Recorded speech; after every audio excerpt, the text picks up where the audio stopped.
صحابہ کرام کی سیرت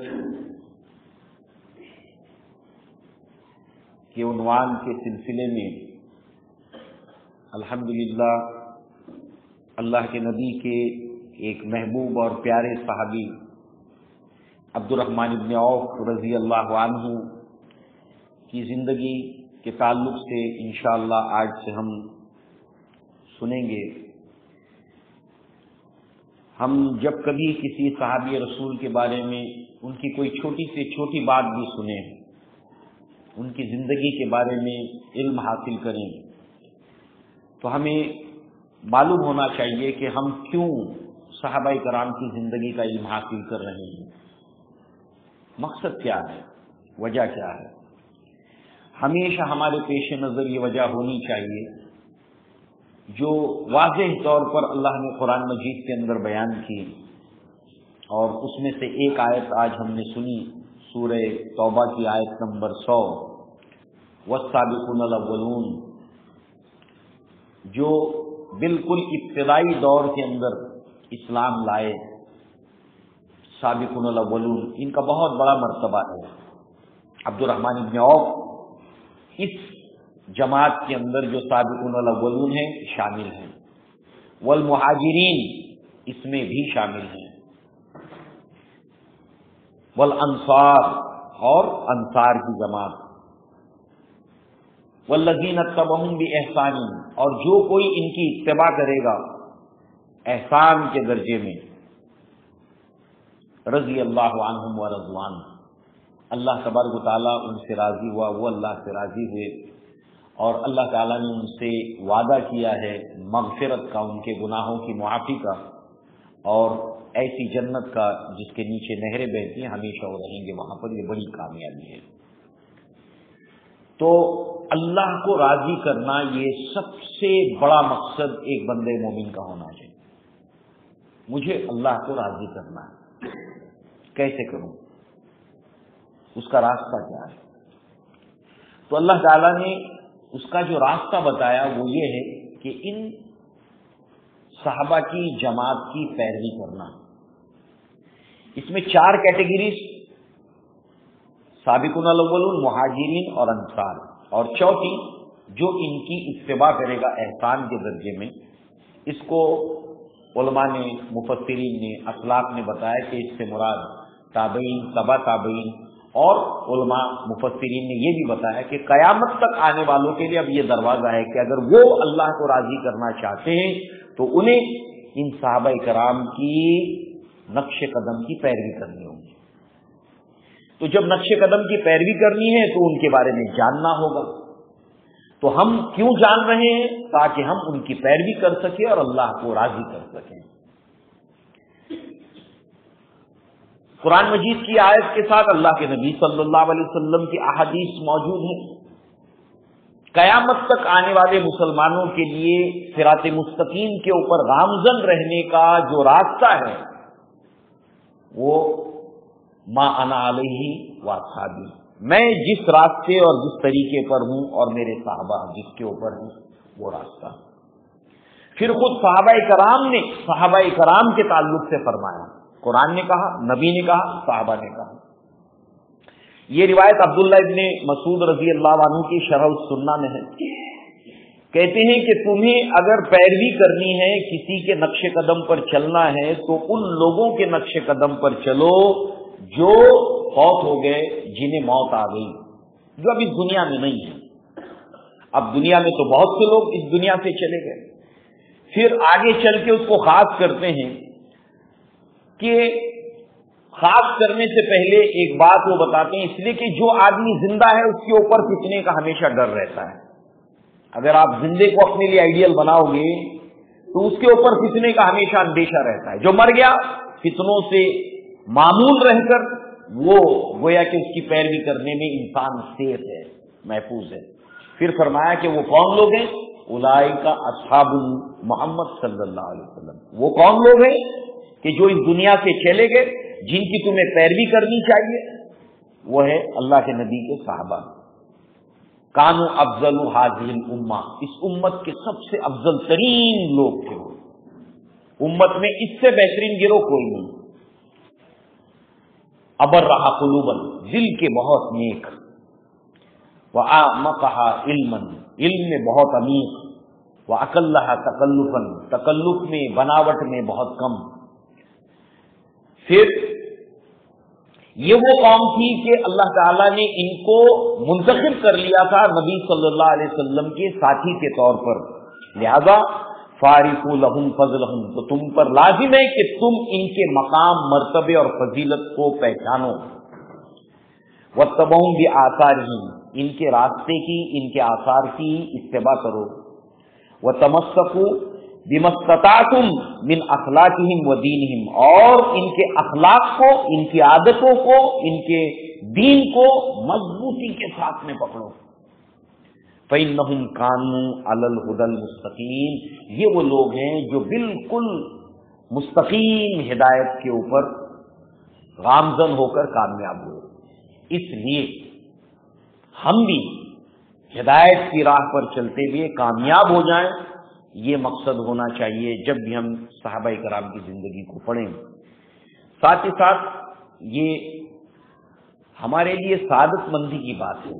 نہ جانے لوگ کون کون سی باتیں کرتے ہیں اور کون کون سی باتیں سننے میں مگن ہیں، مگر مبارک وہ لوگ ہیں جو اللہ تعالیٰ کے محبوب بندوں کا ذکر، ان کا چرچا، ان کی یاد، ان کو لے کر افہام تفہیم ان کو سننا، یہ خوش نصیبی کی بات ہے. این سعادت بزور بازو نیست تا نہ بخشت خدائے بخشندہ. اس کو اللہ کا فضل جاننا چاہیے کہ اللہ نے ہمیں توفیق دی کہ ہم ان عظیم ہستیوں کے بارے میں سن رہے ہیں، ان کے بارے میں باتیں کرتے ہیں. یہ اللہ کو پسند ہے، یہ اللہ کے رسول کو پسند ہے. لہذا چونکہ آج ہم ایک جلیل القدر صحابی رسول عبد الرحمن بن عوف کے بارے میں، ان کی زندگی کے بارے میں جاننے کا آغاز کر رہے ہیں. پہلی بات تو جیسے کہ ہم نے دیکھا سابقون الاولون ہیں، مہاجرین میں سے ہیں، بدری صحابی ہیں. پھر عشرہ مبشرہ میں سے ہیں، یعنی وہ 10 صحابہ جن کو اللہ کے نبی نے دنیا کے اندر جنت کی بشارت دی. پھر مہاجر ہیں، مہاجرین وہ جنہوں نے حبشہ کی طرف ہجرت کی، اس میں بھی یہ شامل ہیں، اور وہ صحابہ کرام جنہوں نے مدینہ کی طرف ہجرت کی، ان میں بھی آپ شامل ہیں. تو گویا کہ بڑا مرتبہ اور مقام آپ کا ہے. جتنے ان واقعات کو لے کر اللہ نے ان صحابہ کی فضیلت کو قرآن میں بیان کیا، نبی نے بیان کیا. بدری صحابہ کا اپنا مرتبہ ہے، لہذا اللہ کے نبی کی کتنے بدری صحابہ کے مناقب کے اندر روایتیں ہیں. اللہ ان کو معاف کر چکا، بدر کے اندر حصہ لینے کے نتیجے میں اللہ ان کو معاف کر چکا، کچھ بات ہو نہیں سکتی ابھی. تو بدری صحابی بھی ہیں، لہذا جو ہے وہ کئی مناقب میں آپ اجتماعی طور پر بھی شامل ہوتے ہیں اور انفرادی طور پر بھی اللہ کے نبی صلی اللہ علیہ وسلم نے آپ کے تعلق سے جو بیان کیا، آپ کے فضائل اور آپ کے مناقب.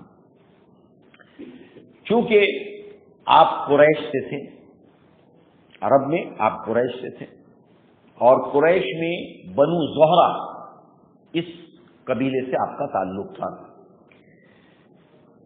لہذا والد کا نام عوف، والدہ شفا، اور والد والدہ دونوں بھی بنو زہرہ سے تھے. گویا کہ چچا زاد تھے اور نکاح ہو گیا تھا. چھٹی پشت کے اوپر جا کر اللہ کے نبی صلی اللہ علیہ وسلم سے آپ کا نسب ملتا ہے. اللہ کے نبی صلی اللہ علیہ وسلم کا نسب اور عبد الرحمن ابن عوف کا نسب جب چھٹی نسل پہ جاتے ہیں تو جا کر مل جاتا ہے. اسی کے ساتھ ساتھ جو ہے وہ آپ کی والدہ شفا اللہ کے نبی صلی اللہ علیہ وسلم کی ولادت کے بعد جنہوں نے داعیہ کی خدمات انجام دی تھی اللہ کے نبی صلی اللہ علیہ وسلم کے لیے، وہ عبد الرحمن ابن عوف کی والدہ ہیں. یہ شرف آپ کو حاصل ہے. لہذا آپ کی جو ولادت ہوئی ہے عام الفیل کے 10 یا 12 سال بعد، یعنی آپ اللہ کے نبی صلی اللہ علیہ وسلم سے 10 یا 12 سال چھوٹے تھے، کیونکہ اللہ کے نبی کی ولادت عام الفیل کے 50 لگ بھگ کم و بیش 50 دنوں کے بعد ہوئی تھی، اور آپ کی 10-12 سال بعد عام الفیل کے، تو اس اعتبار سے اللہ کے نبی سے 10 یا 12 سال آپ چھوٹے تھے۔ دور جاہلیت کے اندر جو آپ کا نام تھا عبد امر، یعنی امر کا بندہ، اور دوسرا ایک اور بھی نام آپ کا ملتا ہے عبد الکعبہ، کعبہ کا بندہ۔ اللہ کے نبی صلی اللہ علیہ وسلم نے آپ کے اس نام کو تبدیل کیا اور آپ کا نام عبد الرحمن رکھا۔ عبد الکعبہ، خانہ کعبہ، اس سے معلوم کیا ہوتا ہے کہ مسلمان خانہ کعبہ کی عبادت نہیں کرتا، کیونکہ بہت سے غیر مسلم کو یہ غلط فہمی ہے کہ یہ کعبے کی پیروی کرتے ہیں یا کعبے کی عبادت کرتے نہیں، تو اللہ کے نبی نے چینج کرایا اس کو۔ عبد الکعبہ بھی آپ کا نام تھا اور عبد امر، تو ایسے کوئی بھی نام جس کے اندر مشرکانہ مفہوم ہو اللہ کے نبی چینج کر دیا کرتے تھے، اور ایسے نام بھی جس کے اندر کوئی کبر کا کوئی عجب کا پہلو ہو، ایسے ناموں سے بھی اجتناب کرنا چاہیے، کیونکہ اسلام ہمیں زندگی کے ہر معاملے کے اندر رہنمائی کرتا ہے۔ کتاب الادب کے اندر محدثین نے باقاعدہ چیپٹر قائم کیا ہے بچوں کے نام رکھنے کو لے کر، تو اللہ کے نبی نے فرمایا، عبداللہ ابن عمر رضی اللہ عنہما اس کے راوی ہیں، ان احب اسمائکم الی اللہ عز وجل عبداللہ و عبد الرحمن، تم جو اپنے بچوں کے نام رکھتے ہو ان میں اللہ تعالیٰ کو محبوب اور پسندیدہ نام عبداللہ اور عبد الرحمن ہے۔ تو اللہ کے نبی نے اللہ تعالیٰ کے محبوب ناموں میں سے ایک نام عبد الرحمن ابن عوف کا عبد الرحمن رکھا۔ لہذا والد جو تھے تاجر تھے آپ کے، اور شام اور یمن کی طرف تجارت کرتے تھے، اور تجارت کے دوران ہی سفر کے دوران دشمنوں نے آپ کو قتل کر دیا تھا، عبد الرحمن ابن عوف کے والد کو۔ والدہ تھی، لہذا جو ہے وہ یہ بھی ہم نے سنا کہ اللہ کے نبی کی جب ولادت ہوئی تھی تو داعیہ کی خدمات جو ہے وہ آپ کی والدہ شفا نے انجام دی تھی۔ جہاں تک وجاہت کا تعلق ہے، وجاہت مینس جو لک وائز یا ایکسٹرنل پرسنالٹی جس کو ہم کہتے ہیں، اور انسان اس کو بڑی اہمیت دیتا ہے، اس کی اہمیت ہے مگر اتنی نہیں ہے کہ انسان اسی کو سب کچھ سمجھ لے، مگر چونکہ صحابہ کرام نے عبد الرحمن ابن عوف کی وجاہت کو بیان کیا، اور جتنے بھی صحابہ ہیں تو صحابہ کرام نے ان کے جو لک وائز اور ظاہری پرسنالٹی کو بیان کیا ہے، مگر اس بات کو ہمیشہ یاد رکھنے کی ضرورت ہے ایک مسلمان کو، وہ کیا ہے، ان اکرمکم عند اللہ اتقاکم، اللہ کی نگاہ میں عزت والا وہ ہے جو تقوی میں تم میں سب سے زیادہ ہے۔ تو اصل چیز ہے دل، اور دل کے اندر جو اللہ کا تقوی ہوتا ہے وہ اصل بات ہے، ظاہری طور پر اس کی اہمیت نہیں ہے۔ وہ بھی روایت موجود ہے کہ اللہ کے نبی صلی اللہ علیہ وسلم نے فرمایا کہ ان اللہ لا ينظر الى صورکم واموالکم واجسادکم ولکن ينظر الى قلوبکم واعمالکم، اللہ تبارک و تعالیٰ نہ تمہاری صورت دیکھتا ہے، قرآن میں اللہ نے صاف طور پر بتایا کہ اللہ تعالیٰ جس کی صورت جیسی چاہتا ہے ماں کے پیٹ میں اللہ تعالیٰ دیتا ہے، اس میں ہمارا کوئی اختیار نہیں ہے، اس میں ہمارا کوئی اختیار نہیں ہے، یہ خالص اللہ تبارک و تعالیٰ کا معاملہ ہے، اس کے اوپر ہمارا کنٹرول نہیں ہے۔ مال کے اوپر ہمارا کنٹرول نہیں ہے، اللہ نے جس کو جتنی روزی دی ہے وہ اس کو مل کر رہتی ہے، یہ انسان نہ سمجھے، گمان میں نہ رہے کہ قابلیت کی بنیاد پر انسان کو روزی ملتی ہے۔ اگر قابلیت کی بنیاد پر انسان کو روزی ملتی ہے تو بہت سے قابل لوگ ہیں جو سڑکوں کو ناپ رہے ہیں، لہذا جو ہے وہ اللہ تبارک و تعالیٰ نے روزی کا معاملہ بھی طے کر دیا جب بچہ ماں کے پیٹ میں ہوتا ہے اور 4 ماہ 10 دن کا ہو جاتا ہے. اس کے تعلق سے جتنی باتیں اللہ نے طے کی اس کے اندر سے ومر رزق، اس کی روزی، اس کی موت، یہ سب لکھ دیا گیا اور وہ مل کر رہے گا. اور پھر جو کہاوت ہے کہ ہلے روزی بہانے موت، موت کے لیے کوئی بہانہ ہوتا ہے اور روزی ملنے کے لیے کوئی نہ کوئی ہیلا پیدا ہو جاتا ہے.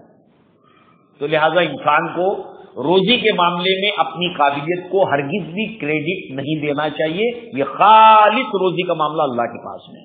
اللہ جس کو چاہتا ہے روزی تنگ کرتا ہے، جس کو چاہتا ہے اللہ تعالیٰ پھیلا کر دیتا ہے. تو جو چیز اللہ دیکھتا ہے، نہ تمہاری صورت، نہ تمہارے مال، نہ تمہارے جسم، بلکہ اللہ جو چیز دیکھتا ہے وَلَٰكِنْ انظُرُوا إِلَىٰ قُلُوبِكُمْ وَأَعْمَالِكُمْ، تمہارا دل کیسا ہے. تو اصل انسان کو محنت کرنی چاہیے اپنے گریبان میں جھانک کر کہ میرا دل کیسا ہے، باقی ظاہری پرسنالٹی کا کیا ہے. آج اچھے اچھے خوبصورت لوگ، حسین و جمیل لوگ، دیکھیے نا کل ٹینکر جب پھٹ گیا راجستھان کے اندر، کتنے حسین و جمیل اور خوبصورت لوگ اس کے اندر ایسے بدنما ہو گئے کہ بچے دیکھ کر ان کو ڈر جائیں. کیا بھروسہ ہے اس کا کوئی اہمیت نہیں. مگر کوئی ایسا شکل و صورت والا مگر دل اچھا ہو، اللہ کی نظر میں محبوب ہے.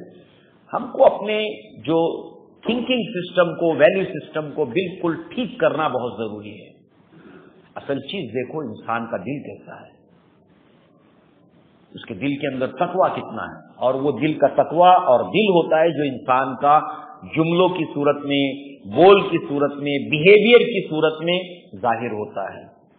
اللہ تعالیٰ ہمارے دلوں کو خاص اللہ تعالیٰ کی ایمان سے اور تقویٰ سے مزین فرمائے. اللہ تعالیٰ نے جیسے اپنے محبوب بندوں کے دلوں کو ایمان کے لیے اور تقویٰ کے لیے چنا تھا، اللہ ہمیں بھی کچھ ان کا حصہ نصیب فرمائے. باقی دنیا تو بالآخر ختم ہونی ہے، موت تو آنی ہے، ہم کو اس دنیا سے بالآخر جانا ہے، مطلب جانا ہے. لہذا مگر اس کا اہتمام کیا گیا، اس کی اہمیت ہے اتنی نہیں. چلو ٹھیک ہے، دنیا دیکھتی ہے تو اللہ تعالیٰ نے انہیں اس سے بھی نوازا. عبد الرحمن ابن عوف جو ہے وہ کسی نہ کسی طریقے سے ہم ان کا تصور کر سکیں، ان صحابہ کرام کا، کیونکہ محبت کی علامتوں میں سے، سائنس میں سے یہ ہے، کوئی بھی انسان اگر کسی سے محبت کرتا ہے اس کی یہ علامت ہے، وہ یہ ہے کہ انسان اس کے بارے میں جاننا چاہتا ہے. تو ظاہر سی بات ہے کہ ہم اللہ تعالیٰ سے یہ دعا کرتے ہیں، یہ امید رکھتے ہیں کہ اللہ تعالیٰ ہمارے دلوں میں اگر کسی کی محبت کو پیدا کرے تو سب سے زیادہ اس کے حقدار محمد رسول اللہ صلی اللہ علیہ وسلم اور آپ کے صحابہ کرام، ہمارے دلوں میں اللہ ان کی محبت پیدا کرے. تو محبت کے اسباب میں سے یہ سبب ہے. تو صحابہ کرام نے آپ کی شخصیت کے تعلق سے اہتمام کیا تاکہ ہم کچھ نہ کچھ اس کا تصور کر سکیں. دراز قد تھا آپ کا، یعنی جس کو ہم کہتے ہیں ہائیٹڈ، اچھے قد کے تھے.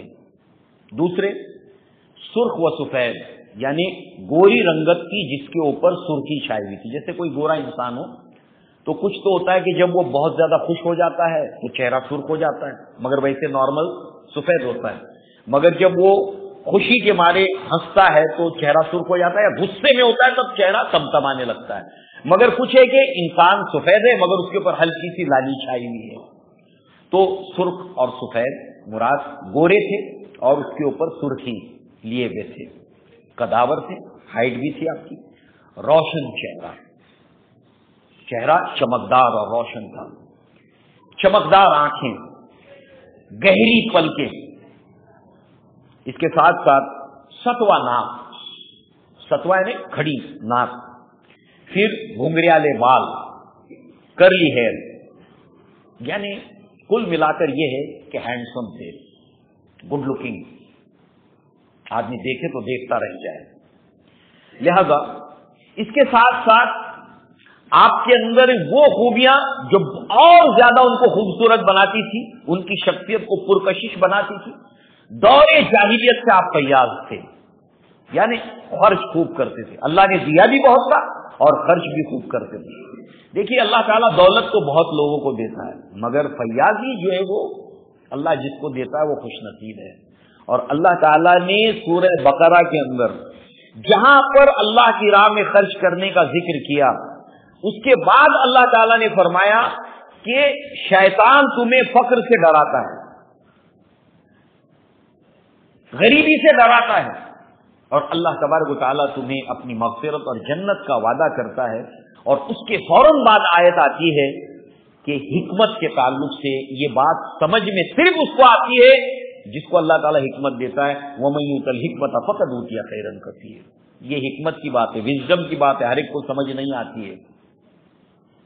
تو یہ سمجھنے کی بات ہے کہ اللہ دولت تو بہتوں کو دیا ہے، مگر فیاضی خوش نصیب لوگوں کو ملتی ہے جو سعادت مند ہوتے ہیں۔ اللہ تعالیٰ نے جہاں پر مالی طور پر آپ کو مال دیا تھا اور فیاض بھی بنایا تھا، اس کے ساتھ ساتھ اللہ نے آپ کو وزڈم بھی دیا تھا، حکمت بھی دیا تھا۔ یہ دونوں چیزیں اللہ کے نبی نے فرمایا اسلام کے اندر جائز نہیں ہے۔ ہرس کرے آدمی جائز نہیں ہے، صرف دو جگہ پر، ایک جس کو اللہ نے مال دیا اور خرچ کرتا ہے، اور دوسرے جس کو اللہ نے وزڈم اور حکمت دی ہے جس کی بنیاد پر وہ لوگوں کے درمیان فیصلے کرتا ہے، اور ایک جگہ حکمت کی جگہ علم بھی آیا ہے۔ لہذا یہ دونوں ہی حکمت کی دولت، وَمَن یُؤْتَ الْحِکْمَةَ فَقَدْ أُوتِیَ خَیْرًا کَثِیرًا، اور حکمت کے تعلق سے علی بن ابی طالب کا ایک قول ہے، وہ کہتے ہیں کہ اگر تیرے پاس مال دولت اور عزت ہے تو تجھے اس کو مینٹین کرنا پڑے گا۔ ارے عزت نہ چلی جائے سنبھالو، پیسہ نہ چوری ہو جائے سنبھالو، تجھے سنبھال، مگر حکمت کل تیری حفاظت کرے گی۔ لہذا بہت سے لوگوں کو دولت ملتی ہے، وزڈم نہیں ملتا۔ اللہ تعالیٰ نے وزڈم کی دولت سے بھی آپ کو نوازا تھا، اور مال اور فیاضی بھی اللہ تعالیٰ نے آپ کو دی تھی۔ اللہ اکبر۔ اسی طریقے سے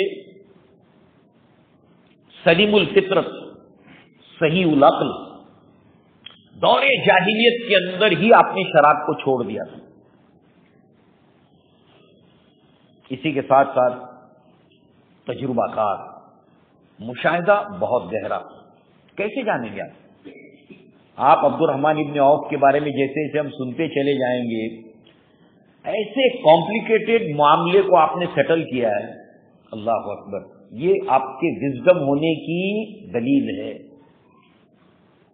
اللہ کے نبی کے بعد، ابو بکر صدیق کے بعد، عمر ابن الخطاب کے بعد، اس میں آپ کی بے نیازی، اس کے اندر آپ کا وزڈم، سب کچھ پرسنالٹی کو ظاہر کرتا ہے۔ دو چیزیں ہیں جو انسان کو نکھار کر سامنے لاتی ہے، ایک بہت زیادہ اس کو خوشی مل جائے بڑی، تب انسان جو اصلی اندر ہے وہ باہر آتا ہے۔ انسان کو بہت خوشی مل جائے، بڑی خوشی مل جائے اچانک سے، تو وہ اصلی انسان جو اندر چھپا ہوا ہے وہ باہر آتا ہے۔ یا انسان بہت بڑے حادثے سے دوچار ہو جائے تب اس کی پرسنالٹی حقیقت کے اعتبار سے اجاگر ہو کر سامنے آتی ہے۔ جب جب اسلام کے اوپر، دین کے اوپر آزمائش سے گزرنے لگے، تب دیکھیے آپ عبد الرحمن ابن عوف کا رول نکھر کر ان کی شخصیت جو ہے وہ سامنے آتی ہے۔ تو اللہ تعالیٰ نے آپ کو تجربہ کار، تجربہ زندگی کا بہت تھا، ساتھ ہی ساتھ مشاہدہ بہت تیز تھا، آبزرویشن بہت کین آبزرویشن تھا آپ کا، اور دولت مند تھے، اور ساتھ ہی ساتھ تجارت کے اندر آپ کو پہلے سے روچی تھی، دلچسپی تھی، والد بھی تاجر تھے، تو آپ نے بہت پہلے سے تجارت کا سلسلہ شروع کیا۔ دوستی، تعلقات، کند ہم جنس با ہم جنس پرواز، کبوتر با کبوتر باز بباز، کبوتر کے ساتھ کبوتر رہتا، باز کے ساتھ باز، کووں کے ساتھ کوا، گدوں کے ساتھ گد، ہنسوں کے ساتھ ہنس، birds of the same feather flocks together, ایک ہی جنس کے پرندے ایک ساتھ اڑتے ہیں آسمان پہ، آپ دیکھیں گے وی شیپ کے اندر ایک ہی نسل کے ہوتے ہیں۔ تو انسان اس کے دوستوں سے پہچانا جاتا ہے۔ دوستی کی اسلام میں بہت اہمیت ہے، بہت اہمیت ہے۔ قرآن نے اس کی رہنمائی کی، اللہ کے نبی نے بیان طور پر بتایا کہ کس کو دوست بناؤ، کس کو دوست نہ بناؤ۔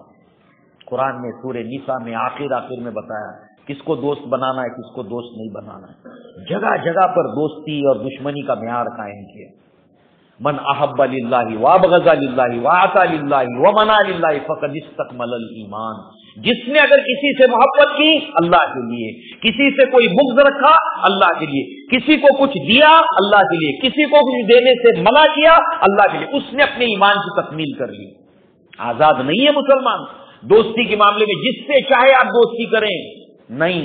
دوستیاں انسان کو آباد کرتی ہیں دنیا میں اور برباد کرتی ہیں دنیا میں، آخرت میں برباد کرتی ہیں.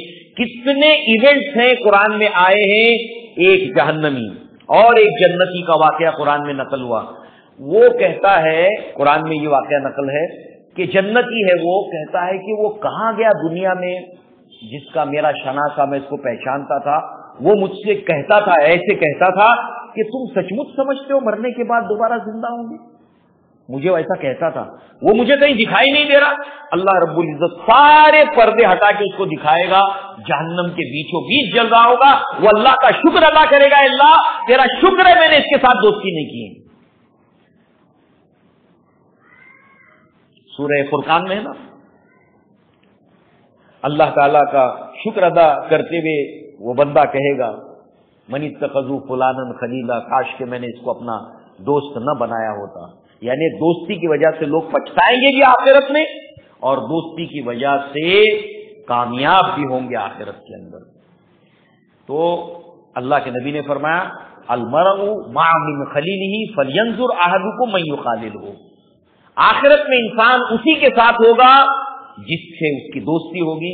لہذا تم میں سے ہر کوئی یہ دیکھ لے کہ اس کا دوست کون ہے. خربوزے کو دیکھ کر خربوزہ رنگ بدلتا ہے، اگر برے لوگوں کے ساتھ رہو گے ویسا رنگ چڑھے گا. اس لیے نیک لوگوں کے ساتھ رہنا، اچھے لوگوں کے ساتھ رہنا، تاکہ ہمارے اندر بھی اچھائیاں اور نیکیاں پروان چڑھیں، بری عادتیں ہم میں سے چلی جائیں. جی دوستی کس سے ہے؟ ابو بکر صدیق رضی اللہ عنہ. تجارتی تعلقات بھی ہیں. اور پھر ہوا یہ کہ ابو بکر صدیق جب اسلام لائے، اللہ کے نبی کو حکم تھا وَأَنذِرْ عَشِيرَتَكَ الْأَقْرَبِينَ، آپ انذار کیجئے جو آپ کے کلوز ہیں اور جو آپ کے رشتہ دار ہیں. آپ کے کلوز تھے عبد الرحمن بن عوف. جو حکم اللہ کے نبی کے لیے تھا، ابو بکر نے کہا اللہ کے نبی میں ایمان تو لایا، میرا کام کیا؟ کہا تمہارا کام بھی وہی جو میرا ہے، بس مجھ سے جو کچھ سنتے اس کو آگے پاس آن کرو، آن دا بہاف آف می، میری طرف سے پہنچاؤ. تو آپ نے جتنے اپنے سرکل کے لوگ تھے ان کے اندر عبد الرحمن ابن عوف بھی تھے، آپ کو بھی اسلام کی دعوت دی. اور ابو بکر صدیق کی دعوت پر ایمان لانے والے آپ 5ویں صحابی ہیں، اور ابو بکر کی دعوت کے اوپر ایمان لانے والے 6 صحابہ وہ ہیں جو عشرہ مبشرہ میں سے. 6 صحابہ عشرہ مبشرہ میں 6 صحابہ ہیں جو ابو بکر صدیق کی دعوت پر ایمان لائے. ان میں عبد الرحمن ابن عوف بھی ہیں جو 5th نمبر کے اوپر ہے، ایک کے بعد ایک، ایک کے بعد ایک. 5ویں نمبر پر عشرہ مبشرہ میں ابو بکر کی دعوت پر ایمان لانے والے عبد الرحمن ابن عوف ہیں رضی اللہ عنہ.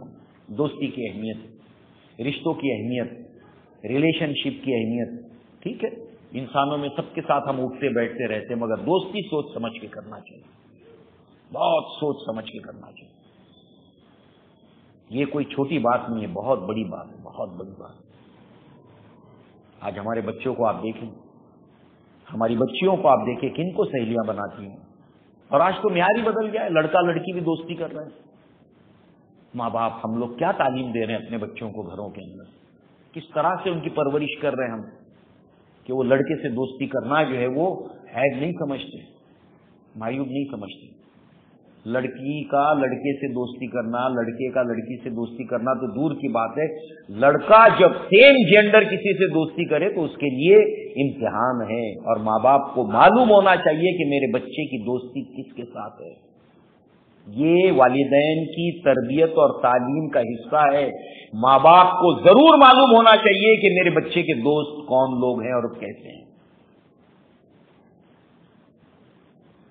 لہذا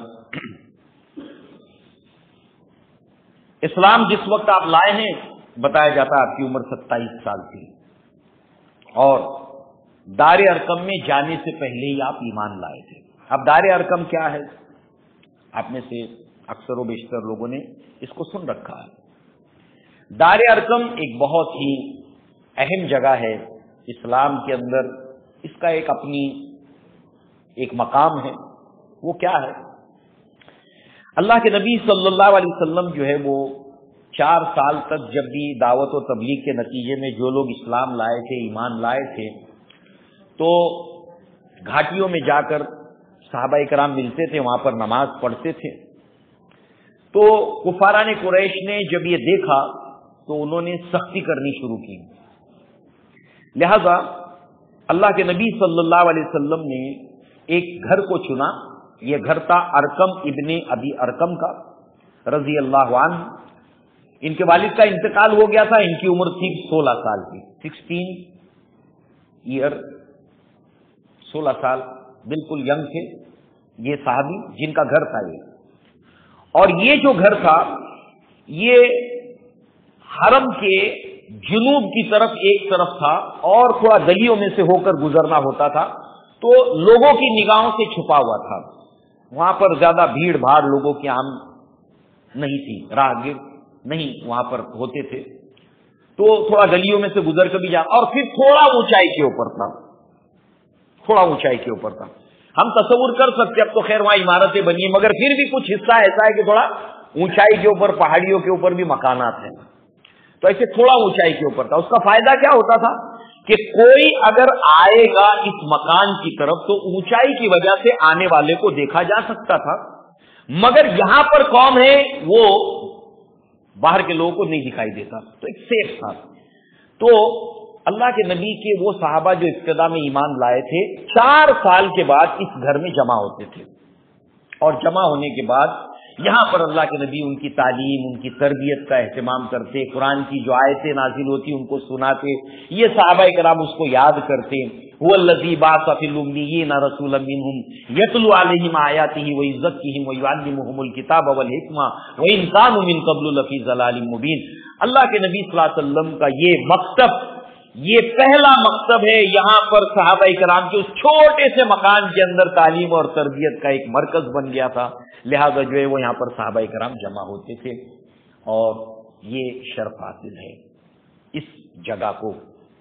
ان کے والد نے وصیت بھی کی تھی، اور ایک تابعی ہیں، میں نے نام نوٹ نہیں کیا، انہوں نے کہا کہ میں نے یہ وہ جو وصیت تھی ان کی، ارقم ابن ابی ارقم کی وصیت تھی، انہوں نے اپنے بچوں کو وصیت کی تھی کہ اس مکان کو بیچنا نہیں، ان کو بڑی محبت تھی اس سے، کیونکہ یہ ابتدا میں سابقون الاولون جو ایمان لائے تھے ان کے تعلیم اور تربیت کا یہ مرکز تھا۔ جیسے اصحاب صفہ مدینہ میں، ایسے مکہ کے اندر یہ دار ارقم تھا۔ اور یہیں پر ابن ارقم کے سے ایک روایت ہے، انہوں نے کہا کہ میں نے اللہ کے نبی سے یہ دعا سنی ہے۔ یہ دعا دراصل بہت ہی جامع دعا ہے، خاص کر کے تحصیل علم کو لے کر، علم کے حصول کو لے کر، جب انسان دین کا علم حاصل کرتا ہے اس کو لے کر بڑی اہمیت کے حامل ہے یہ دعا۔ اللہم انی اعوذ بک من العجز والکسل واعوذ بک من الجبن والحرم۔ اے اللہ تعالی میں تیری پناہ میں آتا ہوں، ایک تو سستی اور کاہلی سے، بزدلی سے۔ یہ دعا کے پہلے حصے کے اندر جو ہے وہ تمام چیزیں ہیں جو علم کی راہ میں رکاوٹ بنتی ہیں۔ سستی، کاہلی، ٹھنڈی کا موسم ہے، ٹھنڈ ہے، گھر میں بیٹھنا اچھا لگتا ہے، گھر میں بیٹھے آدمی ٹی وی دیکھے، موبائل دیکھے، مگر یہ ہے کہ علم کے لیے جو ہے وہ آنے کے لیے انسان کو سستی اور کاہلی، پسماندگی آتی ہے۔ تو ظاہر سی بات ہے کہ یہاں پر یہ چیزیں جو روڑا ہیں علم کی راہ میں، اس کا ذکر ہے پہلے حصے میں۔ دوسرے حصے میں اللہم آتی نفسی تقواہا وزکیہا وانت خیر من زکاہا وانت ولیہا ومولاہا۔ اے اللہ تعالیٰ میں تجھ سے سوال کرتا ہوں کہ تو میرے دل کو تقوی عطا فرما، تو میرے دل کا تزکیہ عطا فرما، میرے نفس کا تزکیہ عطا فرما، تو ہی اس کا بہترین تزکیہ کرنے والا ہے، تو اس کا ولی ہے، تو اس کا مولا ہے۔ اللہم انی اعوذ بک من علم لا ینفع ومن قلب لا یخشع